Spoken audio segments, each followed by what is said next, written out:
You're listening to Forge Theater Labs, a podcast devoted to exploring theater history. Where does that idea come from? concepts in storytelling. Is anything that original? Isn't that just an assumption? And the creation of theater from behind the scenes. How do they even do that? This is Forge Theater Labs. History, innovation, perspective. Welcome to Forge Theater Labs. I'm Joshua Hsu, and today we're joined by three artists, educators, and leaders whose work extends beyond the productions they create and into the communities they help build. Our conversation centers on R.I.S E, an AAPI theater design, technology, and management collective founded to foster connection, visibility, mentorship, and artistic exchange among technical theater professionals across the country. Joining us tonight are Szu-Feng Chen, designer, educator, and chair of theater and dance at the University of New Hampshire. Her work explores sustainability, materiality, and ecological thinking in visual storytelling, and has been exhibited internationally for more than 2 decades. Welcome, Szu-Feng. Hi. Next up, we also have Naoko Skala, scenic designer, scenic artist, scholar, and assistant professor of theater and dance at the College of Worcester. Her work spans design, visual storytelling, puppetry, and scholarship focused on Japanese theatrical traditions and contemporary practice. Welcome, Naoko. Hello. Last but not least, we also have Miso, educator, producer, manager, and associate teaching professor at Carnegie Mellon University. Her career spans themed entertainment, theater, dance, international productions, and large-scale events, and her research explores leadership, communication, culturally responsive teaching, and support for international artists and students. Welcome, Miso. Hello, everybody. I'm so glad that you're all here tonight. And I'm really excited to explore how R.I.S.E came into being, what it means to build community among technical theater professionals, and how AAPI artists and educators can help shape the future of our field. And so I thought we sort of kick it off with a nice little icebreaker just to get things warmed up. What's an object in your workspace that says something a little bit about how you work? And I'll sort of leave the floor open to whoever wants to start. I'll start. I would pick my bullet journal. I think it represents how I work the most. I like to have my to-do list first thing in the morning, listing the top priorities and things that I want to do, but not as urgent. And because my bullet journal is blank, so it's also my sketchbook, and I'll sketch ideas, or sometimes I just doodle. It also works as my calendar, so everything is in my bullet journal, and that pretty much represents how I work. Amazing. I appreciate that. I have a journal, but I like to say that it's my doodle space. Like, I can't imagine having to organize my life around my doodle journal, but I used to. And so like I'm so used to technology. I love that you've got that sort of analog feel to it. Anybody else? For me, I think it's a spreadsheet. As a manager, as a producer, I dream with my spreadsheet, with organizations, with details, with deadlines. So everything I can see and visualize in the spreadsheet. That's how I work. I think absolutely within that sort of management production space, spreadsheets are exactly what everybody needs. You know, I like to joke that I spreadsheeted my wedding. And my wife made fun of me. She's like, I know where I need to be. It's my wedding. But yet I was the person that was like, I need a spreadsheet for every single aspect. Naoko, what about you? I want to say just a kind of silly compared with two of them. Maybe like a large coffee mug. We all need that. I'm carrying like a baby, so just like huge 22-ounce kind of like a coffee mug. I usually having like especially during the tech week and something like that. So I think that's something it says how I work. Absolutely.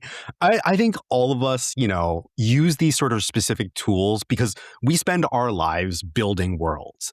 And, some of the most important design work happens off stage.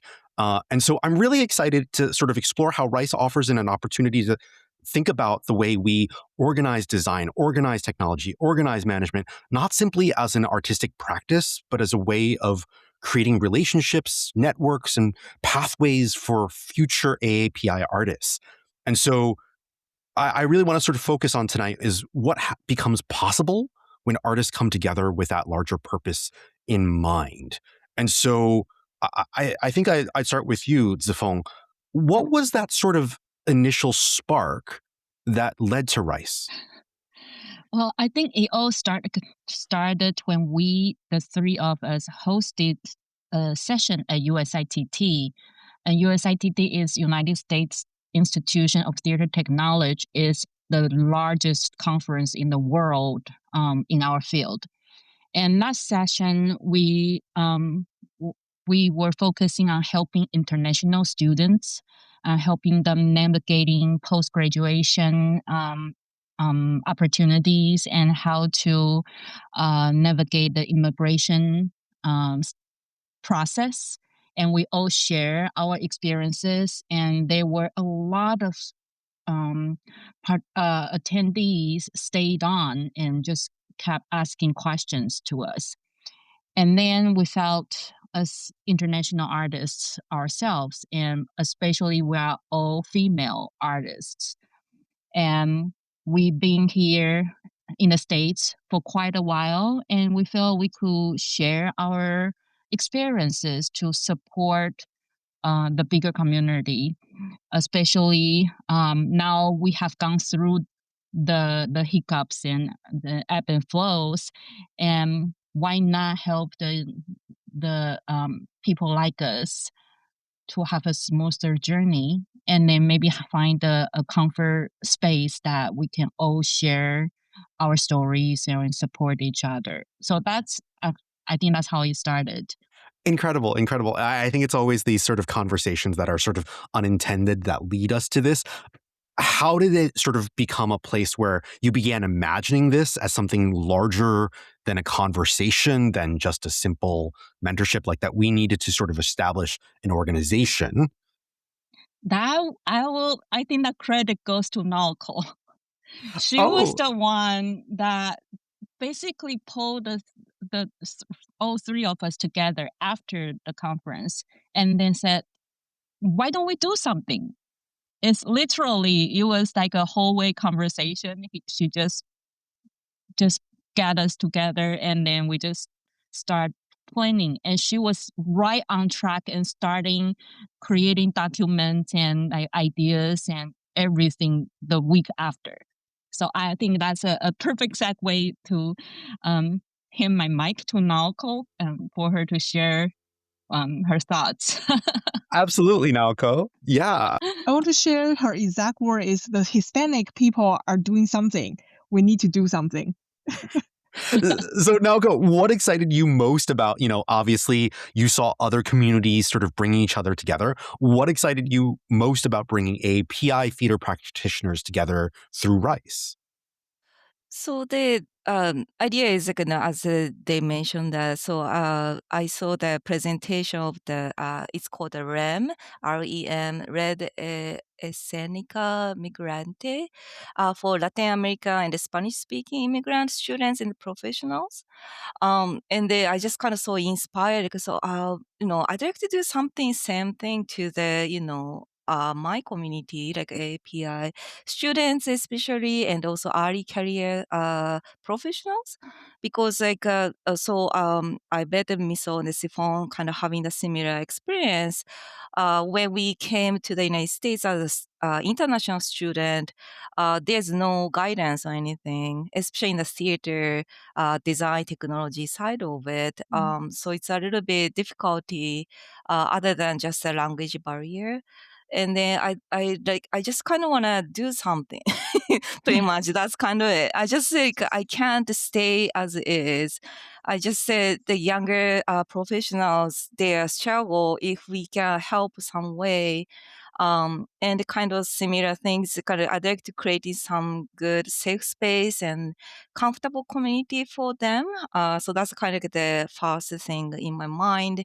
And I know Miso before that, and then just I saw her and Szu-Feng, I was talking with her, and the right way just said those two people are like, just something we can do together. So that's why I was kind of eager to let's do something. It's so inspiring because I do remember sort of distinctly when I was applying to graduate school and I was sort of, entering the professional world, there wasn't this kind of community beyond spaces that were specifically dedicated to Asian American theater, right? Like I think of organizations like East West Players in Los Angeles, in New York, there were specifically Asian American Arts Alliance, but there weren't specific organizations to help shepherd emerging artists in this way that there are today. And so, I think it's an incredible important place for safe space for Asian artists to be able to sort of engage. I'm going to pivot over to you, Miso. What drew you to the collective from the perspective of production management and stage management? So to me, like stage management and production management always sit in a weird spot. Like we are not quite designers and we are not quite actors. And of course, we are not quite technicians. And so like if you look at the union, we are often excluded from other like organizations and then for conference or for organization as well. So when I see this opportunity, I'm like, no, like stage managers and production manager, there are a lot of like Asian people as well, and we want to be involved and then also be part of the community. So when we three started to talk, I feel this is actually the right fit for the stage manager and production managers to be in. So that's I'm more like force myself into the organization to say that we are here, don't leave us behind. Absolutely. I believe our production manager, Grace Keller Long, would appreciate that comment. And so, I would say, like, as the sort of vision was starting to take shape, what to you felt possible from the production management space and the stage management space? Like, what kind of opportunities were you looking to have for them? So to me, what surprised me about this organization is when we enter this organization, we didn't have concrete ideas. We, of course, each of us have some dreams. And the good thing about this organization and the meetings we carry in the past, is really just a place for me to talk. My metaphor is like three crazy women just talk, sometimes in circles, sometimes in creative space. And we are constantly brainstorm what we can do, not necessarily within our field, but as a collective for our community. And then the other thing I kind of want to mention is I feel like traditionally in the Asian culture, we often were told, keep your head down, do the work, that the work speak for itself. But that is actually very different from the mainstream American culture or work culture. How do you showcase yourself? How do you network? How do you put yourself out there? So I feel we have a very important role here to kind of help the young profession or the emerging artists, especially who are not familiar with the American culture, to bridge that gap to really that this society to see their work instead of see them as a quiet sponge in the corner. I have to say that actually speaks to me. I'm Asian American. My parents were immigrants, but I was born here.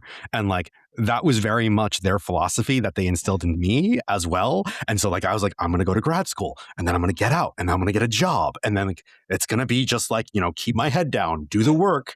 And then I didn't have a job immediately. And it was like, what do I do?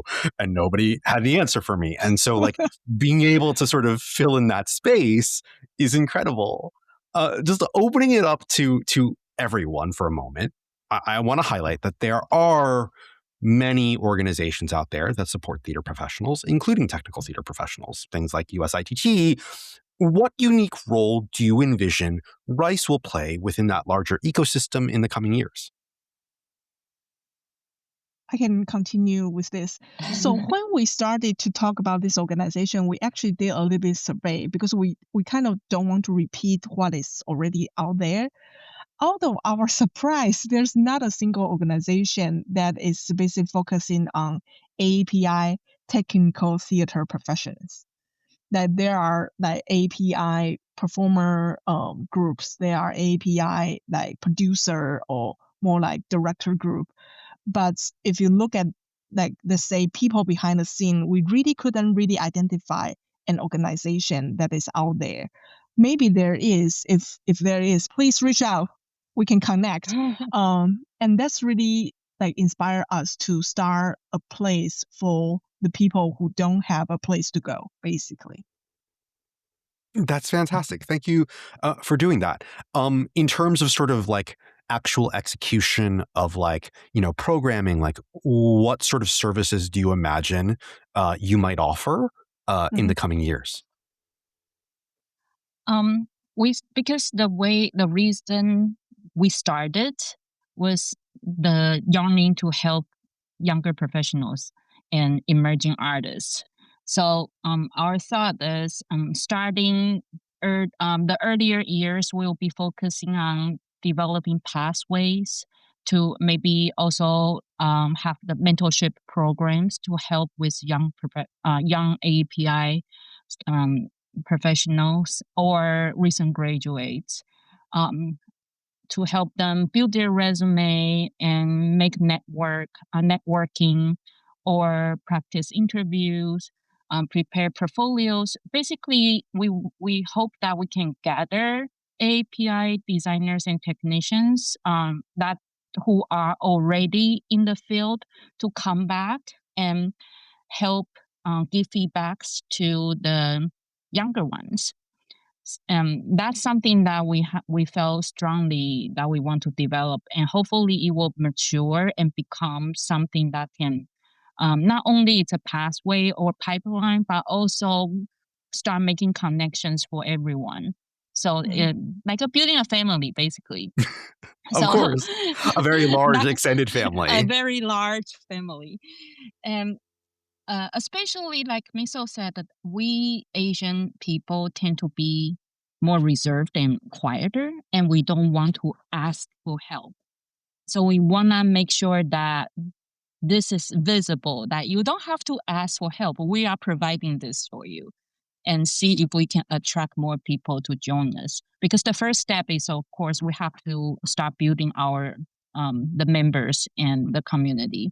And then by offering this kind of opportunities and getting people to contribute, I think we can connect with more artists, API artists across generations. And then once we reach that point, then we can do more. Of course. That's really incredible. I do want to highlight that you three are three female founders. And so can you give us an example of perhaps how you imagine you'll support young women? You talked a little bit about that, navigating in this sort of what's typically in the technical theater profession, a male-dominated workplace. Like, what are some of the sort of conversations that you've had around that? Naoko, did you have something?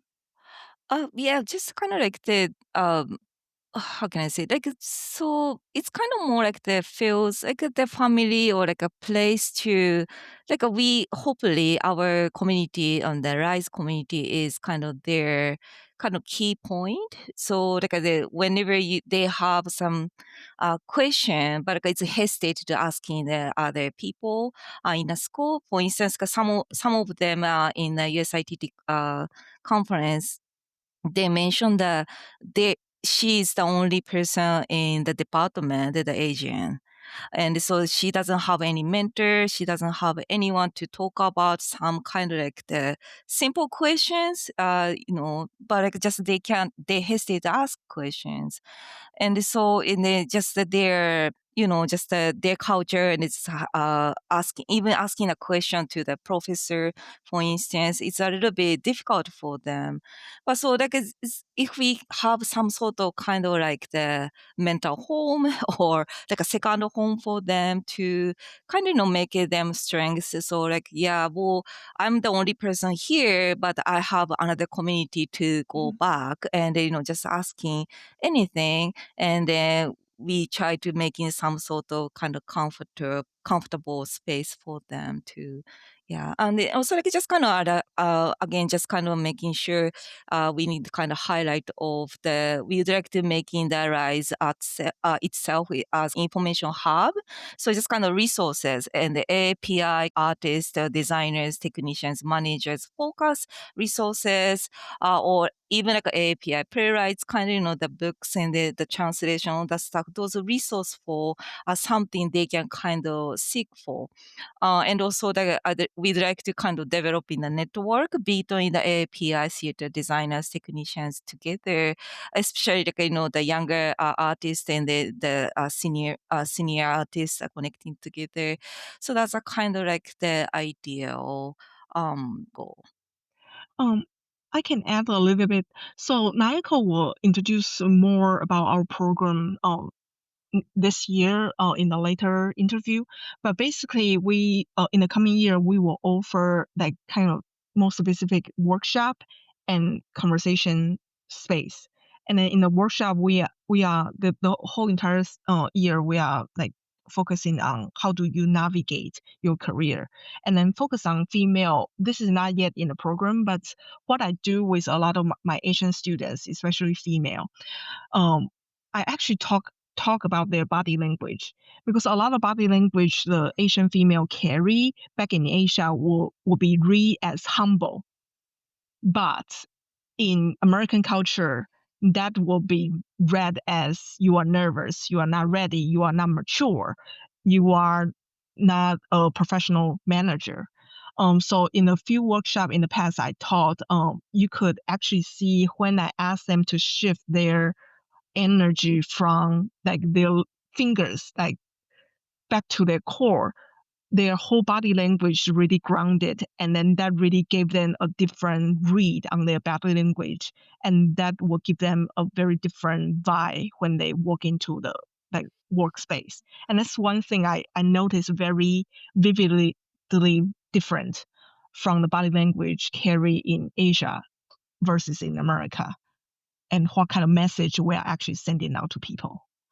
I love that so much. And I want to sort of put a pin in that as we sort of head to our break. And I want to come back to that and talk about how our cultural backgrounds inform our sort of process, but also how we recognize that we need to code switch within those situations in order to survive. Because that is something that, as an Asian American, I have found that I have had to code switch many times in my life. And so sometimes more consciously than not. We're going to take a short break. This is Forge Theater Labs, and we're talking to the founders of R.I.S.E, Naoko Skala, Miso Wei, and Szu-Feng Chen. We'll be right back. I'm Josh Hsu.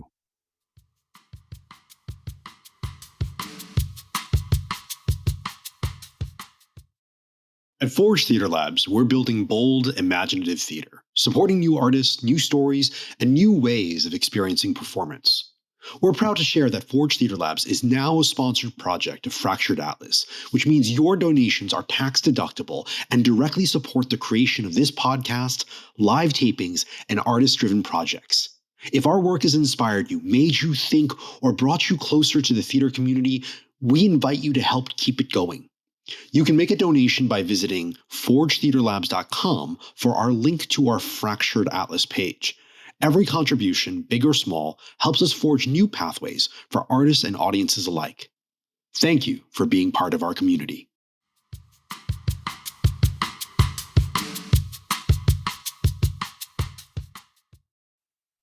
Welcome back. This is Forge Theater Labs. And we were just talking to R.I.S.E about this ability to switch in the moment, perhaps code switch, in a positive way to sort of address the audience in the room, whether that be in interviews, whether that be within the classroom, whether that be within the sort of collaborative workspace that we all find ourselves in as theater artists. And so I want to sort of bring it back to you, Miso, a little bit and sort of follow up on my previous conversation. You know, a lot of times in American culture, a lot of people see code switching as a bad thing. But I have found that that is essential as an Asian American. It's a survival technique for us. Can you talk a little bit about your experience sort of navigating, sort of developing a body language in order to address the room at large, whether that be as a female artist addressing male artists, or perhaps as an Asian American addressing American artists? I can give you a specific example. So, I sometimes guest lecture in the business school, and then often, in the business school, it's all male dominant. And there was one workshop I taught; it was all male, and majority are from like India and China. And I found myself I need to kind of pump my body language a little bit to become the more like bro body language. So I need to like open my shoulder. My when I sit down, my legs are not closed. It's actually more wide open, and I need to use more exaggerate like body language to really take them into my space and then bond with them. And that's like a very obvious code switching I use. And then back in Taiwan, so when I'm working with like male crew, especially when people are elder than me, I found myself I would need to make myself more small, like myself smaller, because that's how you interact with more senior people, especially male senior people. That as a woman, you kind of make yourself smaller, and that actually worked really well in my benefit as a young professional to get the things I want from them as a young manager. So that would be the two specific more like a little bit culture, but mostly is gender and sex, body language code switching. Anybody else have any experience with this? Like, what was that like code switching, sort of perhaps in an interview space, in a workspace, for you, not to necessarily assimilate, but to adapt to the situations that were around you? There've been so many cases for me, especially because I was one of those similar to what Naoko shared. I was the only Asian female in my program, and I was also the only international student in my program. So it was there was a lot of adapting for sure, and at the time my English wasn't as fluent. So I found that because I was such a foreign, literally a foreign personnel uh, in the group, and every time people would be talking to me in extra slow or with body gestures, assuming that I wouldn't understand without. Um, and and especially for my TDs, because most of the technical directors are white, middle-aged male. Um, I I did feel that I was looking down a lot because of the way I talk or the way I react to things. Because one, of course, because of a language barrier, but also because of the year-long life experiences. That's just how I interact with male figures, male figures. But it turned out um, I was taking advantage of my um, i- poor English at time because I couldn't really express as much. I started to draw, and because I could draw, and with also I provide very complete design packages, so they know I'm capable. And then I also kind of just filter things I don't want to take in, and turn on my English filter if there are things that I know is kind of not nice. I just turn my filter on, and then it just go away, so it doesn't affect me. And after a couple productions, I think I proved myself I'm capable. and I'm at equal position as the rest of the creative team, they changed the way they interact with me.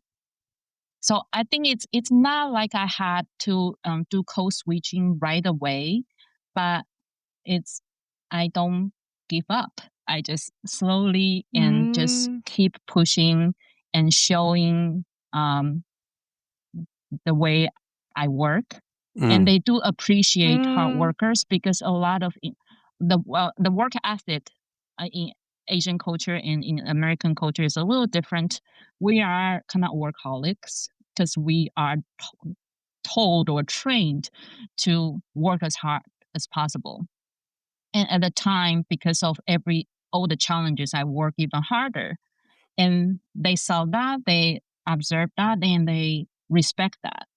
So they know I am capable. Not only I'm capable, but I also care about my work. Because of that respect, then they change the way they interact with me, because they respect the way I work. Incredible. I think that's a sign of sort of leveraging your cultural background and sort of inserting into your work as a representation of who you are. Naoko, anything that you'd like to add here?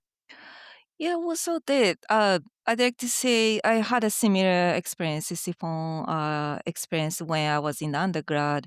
So when I went to the undergrad in Kansas, I was the only international students in the department a while, and then having the kind of language barrier and such. But like a similar thing is like Sifon did. I just even though I don't speak well, but I understand what they're kind of looking for. So I just kind of moving faster than anyone else, and they kind of walking longer than anyone else, and they kind of accepted me.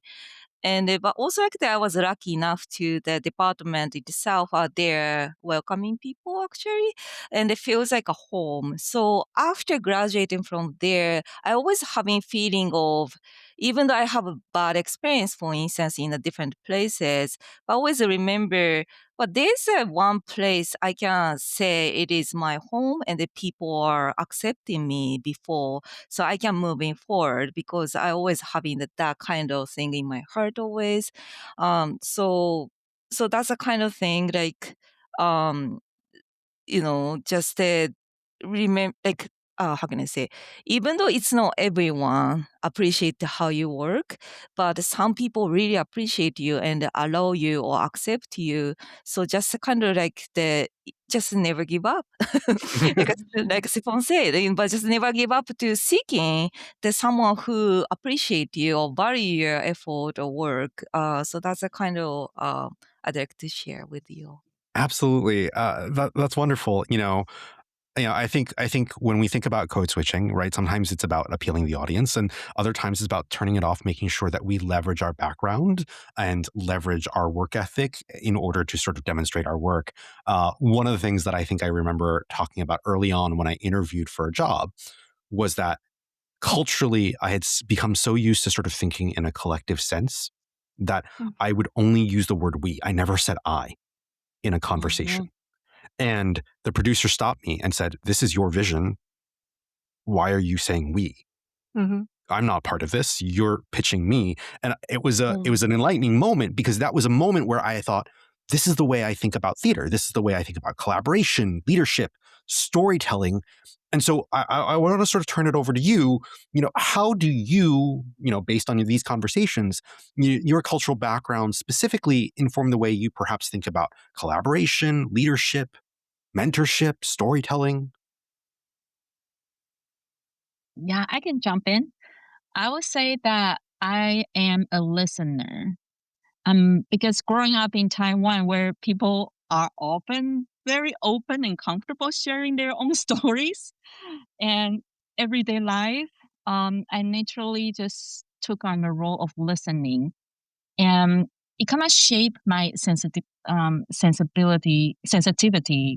to others, and how I become more observant, and to just see how people express themselves and what they value and what might go what might be unspoken, and over time and still now, people have said to me that they feel really comfortable and at ease in sharing ideas or talk with me.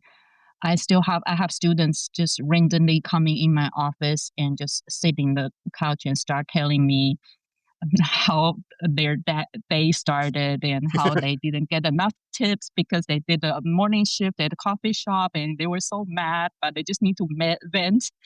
Um, people just feel comfortable talking to me, and I found that I'm really grateful that people feel comfortable talking and sharing stories with me. So in work, then I feel I'm more focused on letting other people's voice to be heard. I'm less interested in directing conversations or talking on top of people because theater is such a collaborative art. We all need to share our ideas and help to shape the whole production together as a living in the unified world. So it helped me to center that story we are going to going to share with the audience, and rather than just from a single perspective, I want to hear from everyone, and then I will just try to embrace and then still put my ideas in, and hopefully my ideas will stand out. So that I think pretty much covers everything, right? All the questions. I can vouch for that. The second time, or like the first time I met Szu-Feng, and I remember where we were in the breakfast in my hotel, and I was telling my whole story live to her. I just felt so comfortable to tell her everything, all my struggles at work, everything I'm like thinking about. So that's like, I can like vouch for what she just said. Yeah, I think we talked like 2 hours or something when we first met. How about you, Naoko? How does your background sort of inform the way you think about work in terms of collaboration?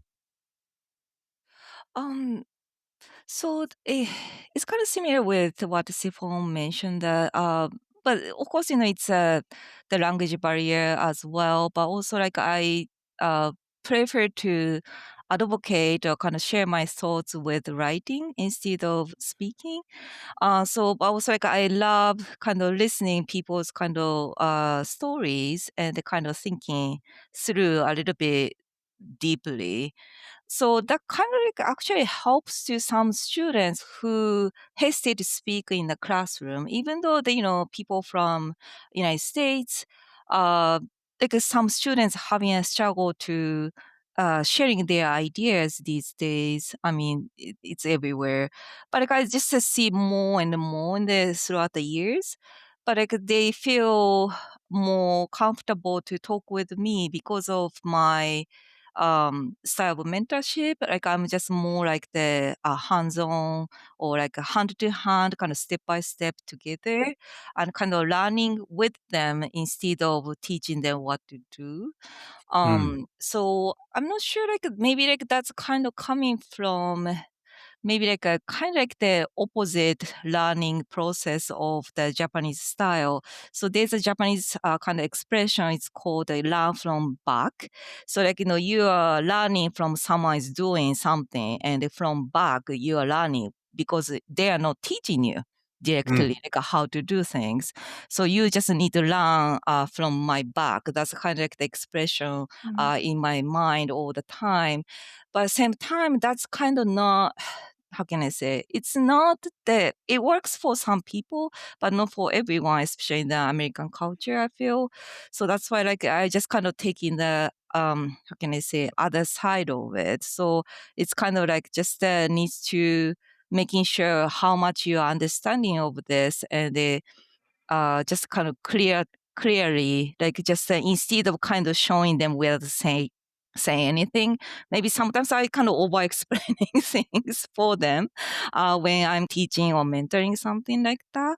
But that's kind of like the learning from the opposite way, or how can I say, I like to taking the negative to the positive.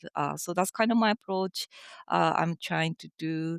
I'm not sure like how much like influence from my background, but that's kind of like what I thought.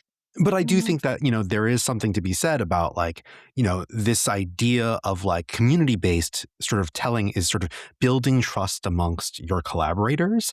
And I think what you're speaking to is sort of opening that way to sort of to develop trust in that relationship first before offering anything prescriptive, before offering saying, this is the way we must do things, sort of opening that space to listen, which I think all of us are there for. And so, I think that's really fascinating. Miso, sort of pivoting up to you, much of your work also centers across cultural communication, right? From body language to all of these different things. What can theater communities at large learn from embracing multiple ways of leading, collaborating, and creating? Oh, totally. The metaphor I say to my students is really like one more language you speak or one more culture you speak is like you have one more tool in your toolbox. And we won't complain like we have one more tool in your toolbox. And I think right now we are really living in a very globalized like community, and there's so much culture like within America. And then if you in the future get an opportunity to work internationally or work in the more like multicultural like environments, that will really help you to either problem solve with different angle or different life experiences, or you are able to connect and work with people from different backgrounds, and that really benefit not just you but also each other and the whole community. I love that idea of like being exposed to different cultures can sort of teach us in different ways to communicate in different ways. Like it is part of sort of that immersive sort of element of experience. And I think Szu-Feng, to you, right? Obviously, you're very interested in sort of space and sustainability in your work. And obviously you grew up in Taiwan, which is like a tiny island surrounded by water, nature, and then a giant metropolitan city.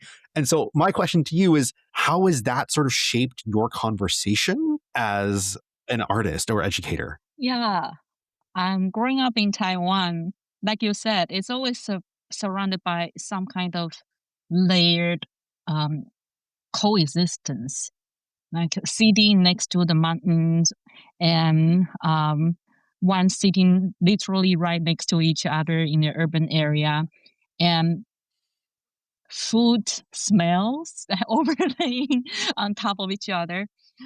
It makes me, I think it makes me aware how we negotiate space in a broader term, how we that including like culture, history, food. We negotiate food a lot in Taiwan. We love food. We love eating. So when I design or teach, I'm constantly thinking what's already there, and what is the story? What's the history? What can we make meaning out of what's already available? And what's the process to get there, to if we because you using things that are available already, it require more creative juice to make sense. And but then the process itself to get to where we want the product, the end, that's for me is extremely exciting, because it's fun. It's fun to not starting from scratch, but you have to um dive into what's there already and then honor its own meaning while developing something on top of it, or something crazy. And that's the question will always encourage my student to ask: what's already there? Even there, we just do a simple script analysis for basic fundamental design class. I always ask them what's there, what's in there, what's available already, and what can you do with them. And it's not just about materials in sustainability. I feel like honoring and respecting what's already existing, and we want to coexist with them. That's my thinking. That's my philosophy, basically. I think that sort of resonates specifically with Forge. For those of you who listen to the podcast and see our social media, we're always saying history, innovation, perspective, right? Like that is our motto here at Forge Theater Labs. And like, I think that's at the heart of sustainability, is understanding what came before so that we can build something new, that we can shed light on how those things can coexist. And so I sort of want to open this up, not just to you, Szu-Feng, but like, if we're thinking about what a healthy artist ecosystem might look like what do you think a healthy artistic ecosystem for AIPI theater practitioners, like what does that look like to you all, like in the utopian world? Like what would that look like for you? And I open it to everyone. I guess I will just carry on because of my sustainability passion. A healthy artistic ecosystem is where I think we can both live in and support one another. And in terms of it's support in terms of, like Miso mentioned before, resources, mentorship, and for me, I also think care and kindness to each other, especially for emerging artists. They need space to grow, and I wonder. I think the healthy ecosystem will nurture the younglings, and help them to grow while supporting the grown-ups. So it becomes supporting each other, actually. So not just from one direction, but nurturing the younger ones. They are, in the meantime, feeding back, bringing new air and fresh energies to the more mature ones. And open to new ideas, cross-disciplinary exchange, and don't be afraid of failure. I think it should be evolving. It should be always evolving. Of course, Miso. I do want to add a little bit. I think if this is a dream world, I hope we can get to an ecosystem that Asian American or Asians in general in America can feel more comfortable to be ourselves. So not necessarily we need to code switching all the time, but the society can understand us better and really embrace us, become part of the society. Because I felt a very big distinct when I was talking in Asian community, especially with these two women. I can just like relax, be myself. And I do feel a need of code switching when I work in a more dominant culture workplace, that I need to do the code switching things to kind of almost hide part of myself. Either is the boundary or privacy or the way I talk, the topic I talk. And so I wish one day we can get to an ecosystem, people just see us, our culture as just so nature, and understand what that means. Like, for example, when I notice you are gaining weight or losing weight, that's in our culture show how we care about you. And but in a dominant culture, often take that as a criticism. But that's how my grandma greet me. It's like, oh, you gain weight. Oh, you lose weight. And that's how she show how care she has for me. But I often got feedback from other cultures is that, oh my God, that Asian student just like criticize my body shape. My wife and I have a bet about how long it takes whenever my mother comes to visit me, of how long it will be before she comments on my weight, and like whether positive or negative. And I have to like explain, like it's just a normal part of our relationship. And it's like within the first 5 minutes, like, is it going to be 3 minutes? Is it going to be 1 minute? Is it going to be the first thing she says to me before she even says hello? And that always cracks me up. I think this is a wonderful place to take a break. You've been listening to Forge Theater Labs. And, I'm really excited to talk a little bit more about mentorship in our next segment. We'll be right back.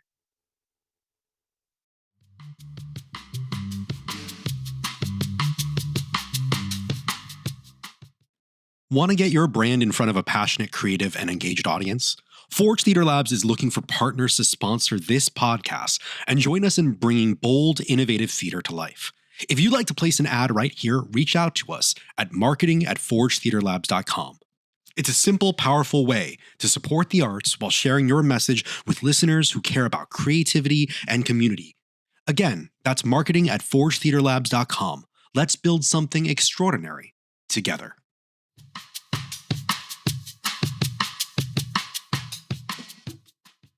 Welcome back. This is Forge Theater Labs, and I'm Josh Hsu, your host. And I'm really excited to talk to R.I.S.E tonight. Now, R.I.S.E is a collective for technical theater professionals, but one of the unique aspects is all of their leaders are educators. And so the collective isn't only supporting working professionals, it's also helping students imagine themselves as future designers, collaborators, and leaders. And so I sort of want to pivot to you. Obviously, your experience as students obviously informed your vision for R.I.S.E, as you talked about earlier. And so, what were sort of the gaps that you saw that perhaps needed to be filled within the education space? Happy to jump in here. I find Asian students, in general, sometimes can be quite lonely and feel they are alone in their institutions. I am quite lucky that we have Asian faculties and then a quite sizable Asian community in my department. But when I go out seeing other Asian students, they might be the only Asian students in their institution, and then there's no other mentor or faculty can kind of guide them specifically culturally how to walk through their career or their study.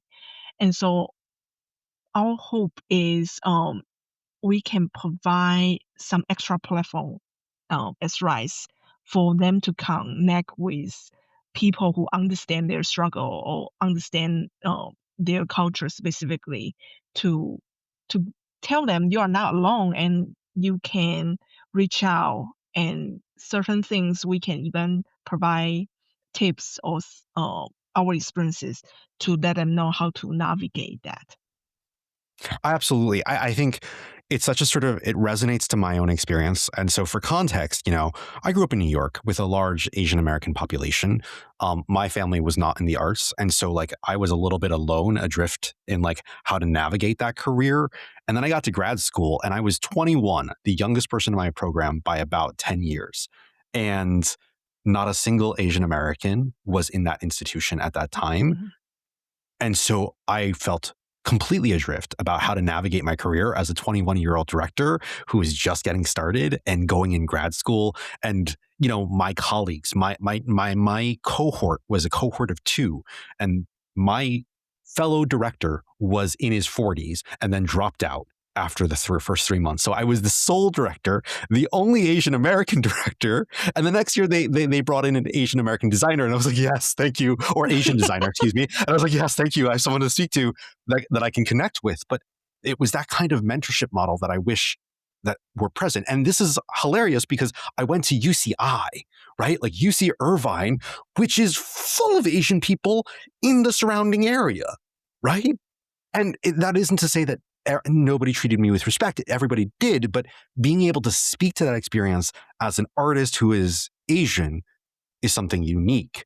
And so to you, I want to sort of open this up to a preview, broader conversation.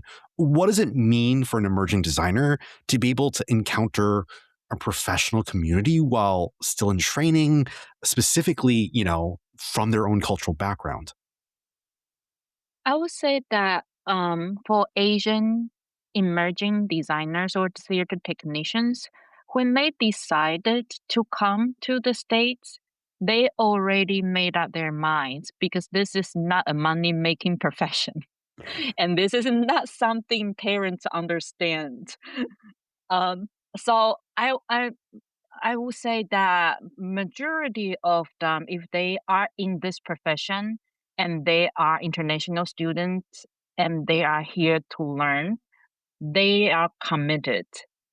So what we we want to support is to help them succeed because they already putting so much brain power and so much will to study, and we want to help them to pave the path, make it smoother, um, without experiencing all the unnecessary burden or obstacles that in my generation I had to go through because the internet wasn't as well, the information wasn't as easy to access internet. We were back onto the when I call home, I had to buy a cold calling card to dial to a server in that era.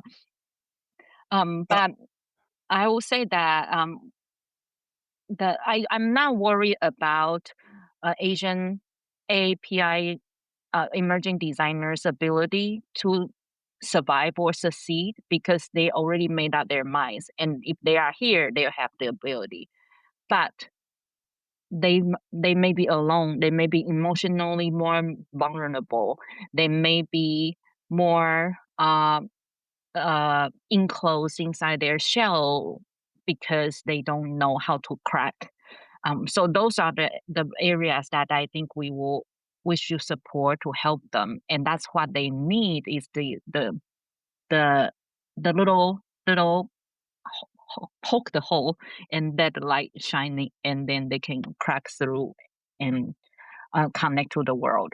Of course, of course. And so, like, I might sort of pivot to, let's say you're an educator in an environment, perhaps you're not AAPI, but you do have someone who is a student, how can educators then create environments where students feel empowered to contribute their perspectives rather than simply, adapt, force their students to adapt to the system that they live in?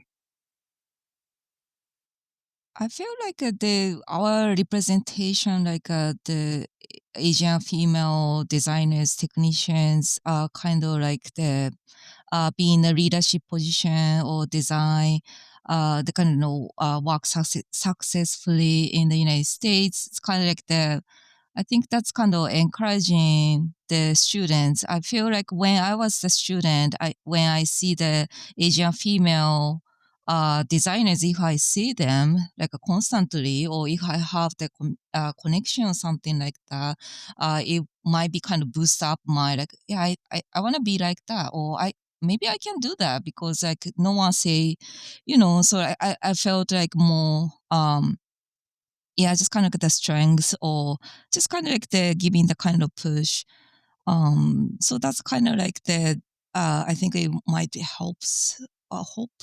Yeah, absolutely. If educators can point to role models, right? Like, I think, and a variety of role models, right? Because all of us, even though we're all Asian or Asian American, may not have the same strengths or weaknesses, may not share the same vision in terms of how we present our art or present our work or organize our rooms, although we do have some kind of shared cultural language.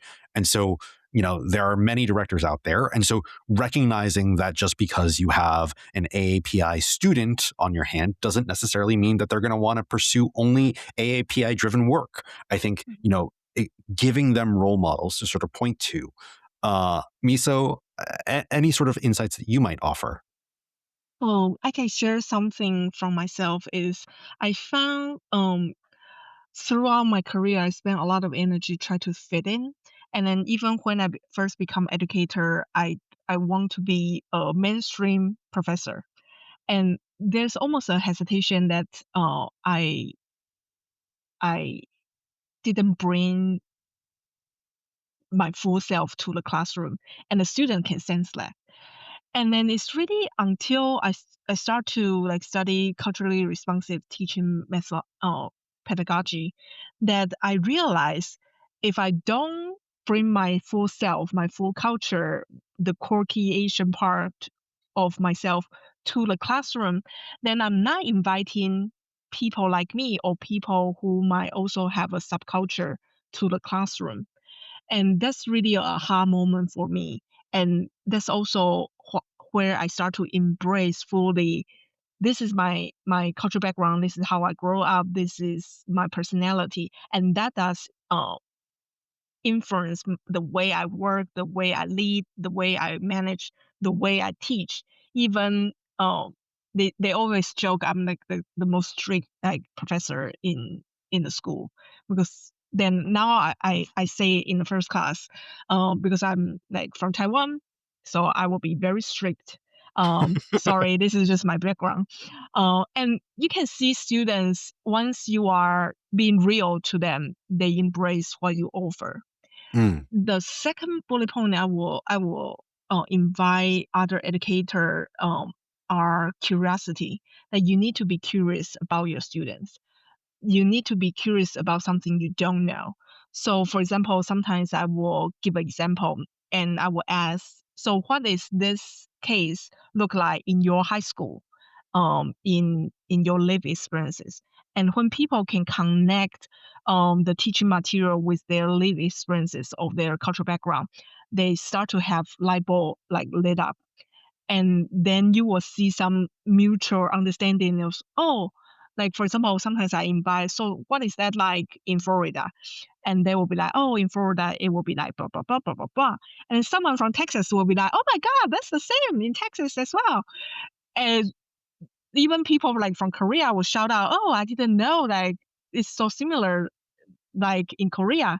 And that mutual understanding and learning from each other will start to happen in classroom. That's just like beautiful.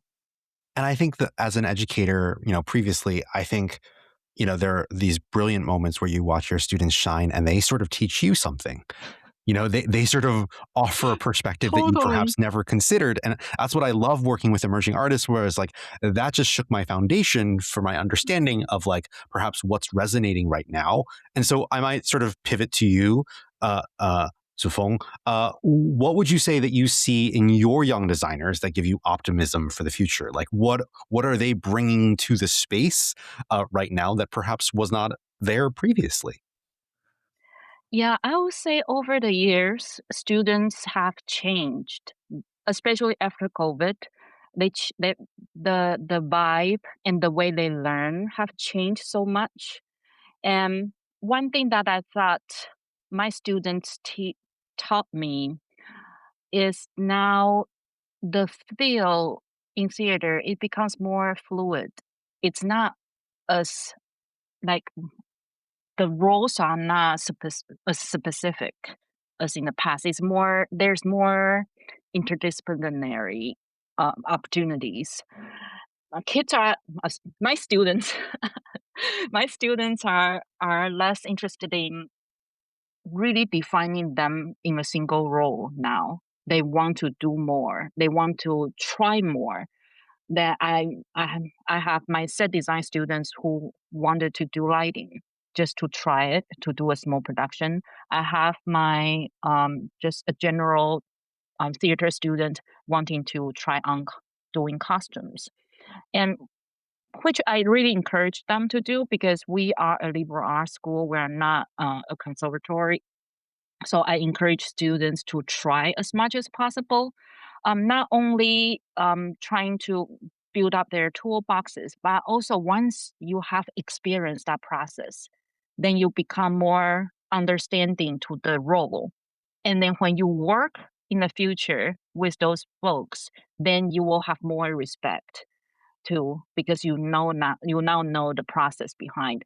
So I feel like my students tend to be more drawn to hybrid practices, moving between design, performance. I have actors who likes to design. I have designers who also wants to audition. And they also are interested more on social engagement.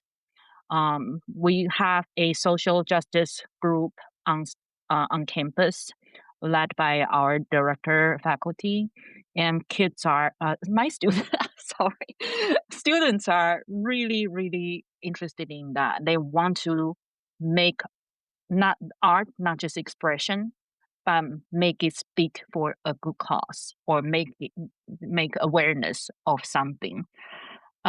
So it's not like these doing a production is just for entertainment or for enjoyment. They want the work to have more meaning to themselves, and that's something I learned over this in the recent years. I think that's sort of unique, like I think, every generation we sort of, go under this, and it may just be a reflection of our times, of what we experienced and over the last decade or so with politics or anything like that. But I do think that there is this sort of callback to Boal, right? A callback to Theater for Change, a callback to Brecht. And there is this sort of return of political theater that I think is vibrant. It's always been there, but I think it's more potent now.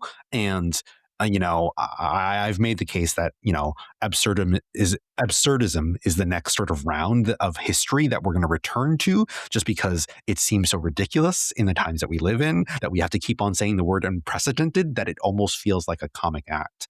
But thank you for sharing that. Obviously, Naoko, you talked a little bit about sort of using this calling-in method where students disagree with you and you invite conversation.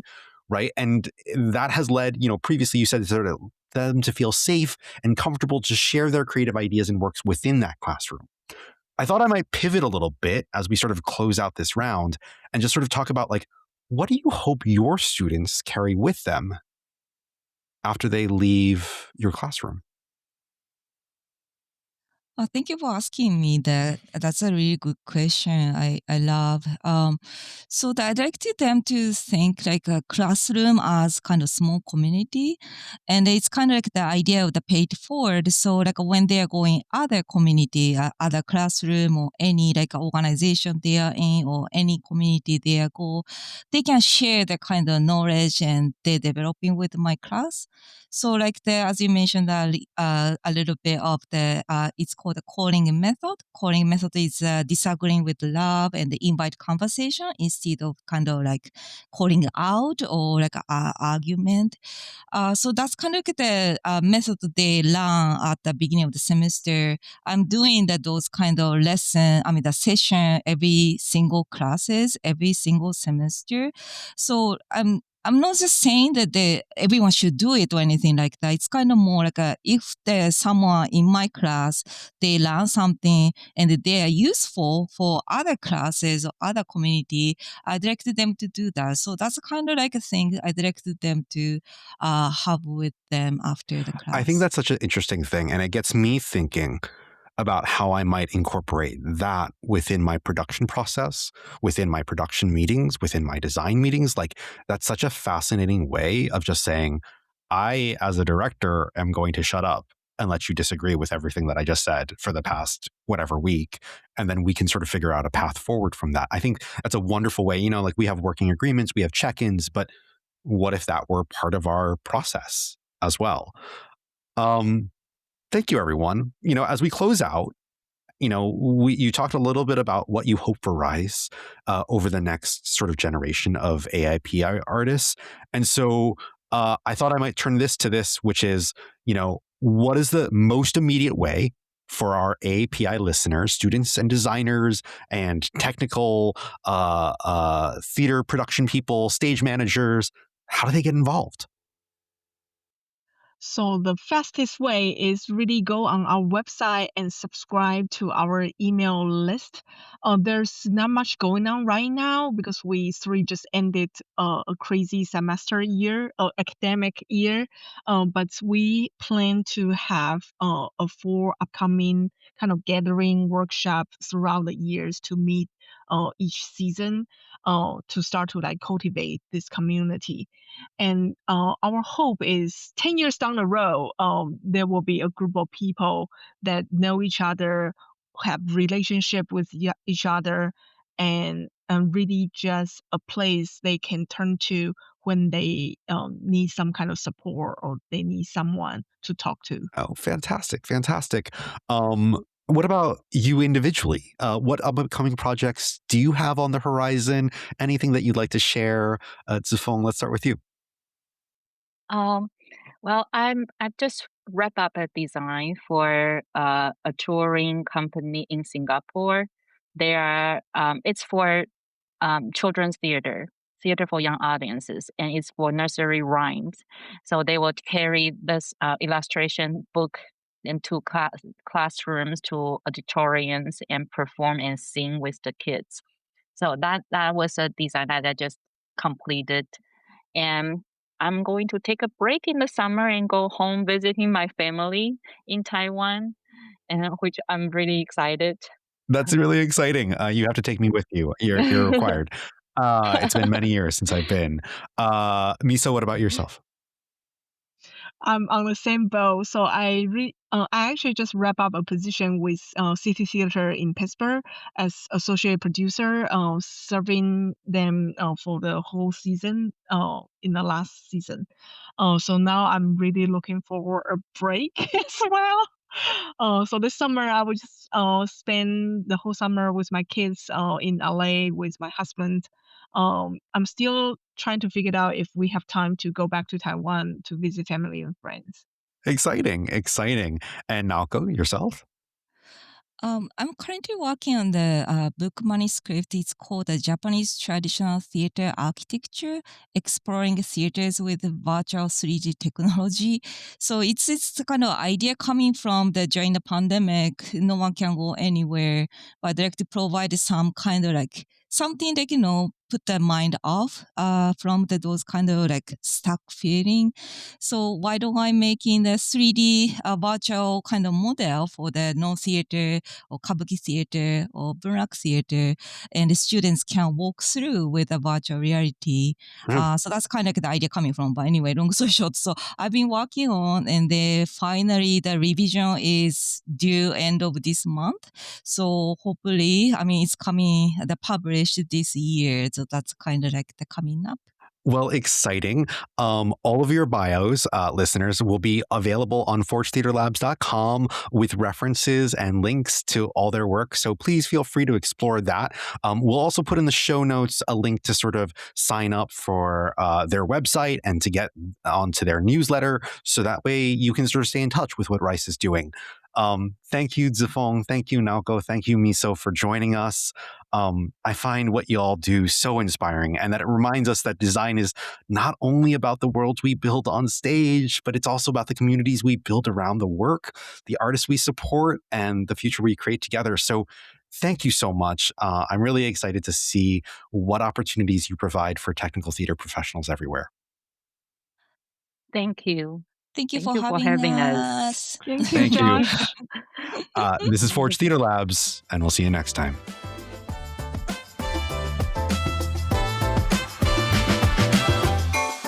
This episode was hosted by Joshua N Hsu with post-production by Sam Rapaport.